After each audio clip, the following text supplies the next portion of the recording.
Recently, I've been getting asked questions about why I cut my stumps as high as I do instead of cutting them lower to the ground. For those who are asking the question, who actually want to learn why, I decided to do a video about why the West Coast timber industry prefers higher stumps, or at least higher stumps than some people do in other parts of the country and other parts of the world. Here in the Western United States and Canada, we have a very different environment we have to work in. We have different trees.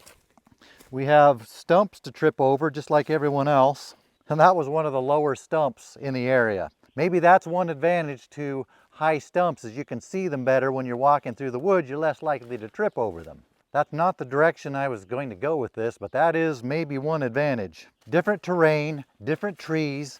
In a lot of cases, we are producing a specific product, a product that's different than in a lot of places. Our timber industry is mostly producing construction grade material like dimensional lumber and plywood. And we have such an abundance of the raw material for this, we don't have to try to squeeze every inch of every wood we can out of every tree. And in some cases, trying to do that would create an inferior product. We'll go up here, I'll show you some trees, some examples of why I would do a high stump, and tie that back into what I was just talking about here. Maybe. Does that really tie in? I don't know, maybe what I just said here was, never mind that, let's go look at some trees. The rest of that may have been just me babbling on about a bunch of junk. We'll see if we can get it to tie in though. In a lot of cases, there's a flare at the bottom of the tree. We don't want all this wood close to the ground. The mills don't want it. I don't know how well you can see it from where you are, but from about here down, there's what we call a pistol butt, a little bit of a sweep. The mills don't want that. They require us to cut that pistol butt off. If we were to cut this off at the ground, then send it to the mill, when it gets to the mill, the scaler is probably going to deduct about 2 feet off of this tree. So if we spend the time trying to cut really close to the ground to get every bit of wood we can out of it, there's no point in doing that. With this one, maybe that pistol butt is a little more evident. Sweeps down like this. The mills don't want this wood. Here's an example of a straight tree. Until you get right down to the stump, you got a swell over here, it swells over there. It sweeps a little bit at the bottom, it's not straight. It's a good straight tree until you get to about here. Right about where I would cut it off and make these high stumps that I make. The wood down below, the commercial mills don't want it. I don't want that on my mill. I can get more yield out of this tree by only dealing with the straight part than I can if I have to deal with this crooked, messed up part around the stump. It might seem like I'm wasting wood by leaving a foot tall stump. I'm wasting that stump wood. I'm actually getting more wood by leaving that higher stump, because when I put this on the mill, I'm dealing with a straight log. I can get more wood out of a straight log than I can by a log with a tweaked end on it, because that tweaked end is going to throw off where the blade of the saw can cut straight through the log. Here's a tree on flatter ground, but it has this butt swell to it on both sides, all sides. If we cut it all the way to the ground, it's got this flared butt on it. If you look at an 8-foot log, the diameter here is probably less than half of what it is at the flare. So you got this big log on the bottom that tapers down to a little log. That's not what the mills want. Probably hard for you to tell that it's half the diameter, but when you go out to the base of this flare, to the base of the flare over here that's under this duff layer, versus up there, maybe not quite half. If I was cutting this tree down, I'd probably cut it up here where this flare starts. We like to cut it above the bell being the swell. This is that place where I cut out all the poison oak a few videos ago. This place cleaned up really nicely from what it was. In some cases, the wood in the stump can be considered inferior wood, at least for what the timber industry out here is doing. They're going for straight grained construction wood. A tree like this, I can tell by some of this pattern in the bark, it probably has a curly wood grain up until you get to that above the bell spot. If you wanted a couple feet of boards that had decorative wood, maybe that'd be a good thing.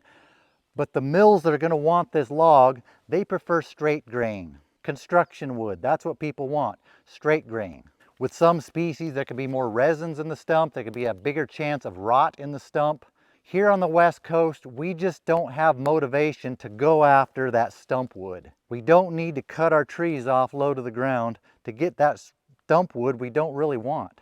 This stump here, it might look like a freakishly high stump, but it avoids this root swell that nobody wants. If you go into some places on the West Coast where they logged all the old growth, places where there were trees that would make this one look like a toothpick, you find these really high stumps, and then they have notches in them. They cut those where they could put buckboards in them that they could stand on so they could cut the tree off up above the swell, especially back when they used hand tools to cut them down. This would be a good place for me to show some B-roll of some pictures of that, but I just wasn't that prepared. This is maybe a more easy to see example of a pistol butt. Straight tree until you get right about there. A production logger would be better off cutting it off right here. From here down is worthless at the mill. It's very common with the trees out here. If you cut it off at the ground, you'll spend all your time and energy moving this wood out of the woods, putting it on a log truck, paying to ship this piece of wood to the mill, and you won't get paid for it. And you might end up with an unhappy log buyer who will contact you and let you know, stop sending us pistol butts. Quit sending us those butt swells. You're cutting your stumps too low. Cut that off. We don't want it. Not all the trees are that way. Here's one that's straight all the way to the ground. Not much of a swell until about here. Someone using a mechanical harvester, a feller buncher, they would likely cut this off close to ground level. But using a chainsaw, I'm still likely going to make a high stump. Which brings us to the main reason why we make high stumps out here. And that is because we use the Humboldt undercut. It's the industry standard. It's what the timber industry over the decades have found works best for our environment with the trees we have and the product we produce. If I was to do a conventional notch, cut it at ground level and a conventional notch, now I'm going to end up with a log with a notch in it. I'll have a log that's all the way to the ground, but it's got a notch in it. The mills don't want that notch. The consumers don't want that notch. So if we do a conventional cut, after it's on the ground, we're going to have to cut that off so it's flush. The mills won't accept it if it's not cut off flush. Well, they might accept it, but they're going to deduct a lot of money from that log if you send a log like that. I don't want that on my mill either. When someone buys a 2x6, they don't want to have an angle at the end. They want a flush end. So if we cut low stumps, we're going to have to cut this piece of wood off anyway. So instead of doing that, why not just cut it up here and do a Humboldt undercut? Saves you a cut, and well, just because. For someone cutting high dollar hardwood, on the other side of the tree, you're going to get more wood, and maybe in that case, it's worth saving that wood. Then you can trim up the angled side on this side after it's lumber. But we are not doing that out here. We're making 2x4s, 2x6s, dimensional lumber that need to be specific sizes, 8 feet, 10 foot, 12 foot. And we are just not that bothered by stumps out here. Stumps out in the woods, it's just normal to have stumps out in the woods. If you watch some of my logging videos, you'll see I commonly hang blocks on stumps for directing logs around in the woods. They can act as bumpers to help protect other trees like this little oak when you're dragging a log beside it. Working on steep hillsides, they can keep logs from rolling down the hill. It is good to leave some coarse woody material in the woods. Stumps provide that.